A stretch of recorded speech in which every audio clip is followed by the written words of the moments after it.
चीन इस समय भारत से घबराया हुआ है। जब मेरे ख्याल से 62 में शायद चीन से युद्ध हुआ था, नेहरू जी प्रधानमंत्री थे, उस समय नेतृत्व की कमी मान लीजिए या सफल कूटनीति नहीं हो पाई और सेना की संख्या कम होने के कारण किसी कारण से हम लोगों को पराजित होना पड़ा था। लेकिन इस समय हमारे देश के प्रधानमंत्री, गृह मंत्री, रक्षा मंत्री और हर प्रदेश के मुख्यमंत्री सब इतने योग्य हैं और रक्षा विशेषज्ञ हैं और सब जानते हैं कि इस बार चीन को परास्त होना पड़ेगा। इसलिए चीन अपनी चाटुकारिता या आप कह दीजिए कि अकुशल नीति उसकी है।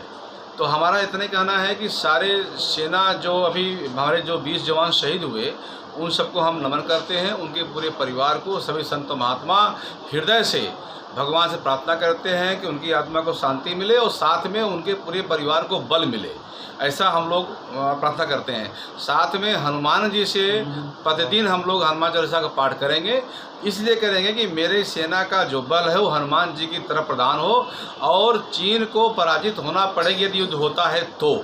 लेकिन हमारे यहाँ के जो इस समय जितने भी पद पे हैं सब योग्य हैं, रक्षा मंत्री बड़े योग्य हैं।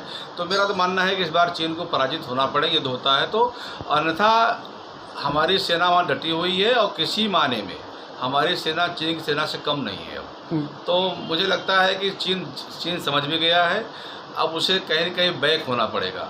और जो ज़मीन हमारा उसने अतिक्रमण किया है, मोदी जी ने कहा है कि हमारा जो सैनिकों का बलिदान जो व्यर्थ नहीं जाएगा, तो मुझे लगता है कि वो ज़मीन इनको अब खाली ही करनी पड़ेगी। वो जान भी गए हैं, या तो स्वयं खाली कर दें या युद्ध द्वारा खाली करें, वो ज़मीन खाली करनी पड़ेगी। महाराज ज़रूरत पड़ी तो क्या साधु संत भी, अखाड़े भी जो है देखिए हमेशा हमारे जो अखाड़ों के नागा या जो संत महात्मा थे वो हमेशा अपने सनातन परंपरा की रक्षा के लिए और देश की रक्षा के लिए, हम लोगों ने सदैव देश को सर्वोपरि माना है। तो वैसे तो ज़रूरत पड़ेगी नहीं, क्योंकि हमारी सेना सक्षम है।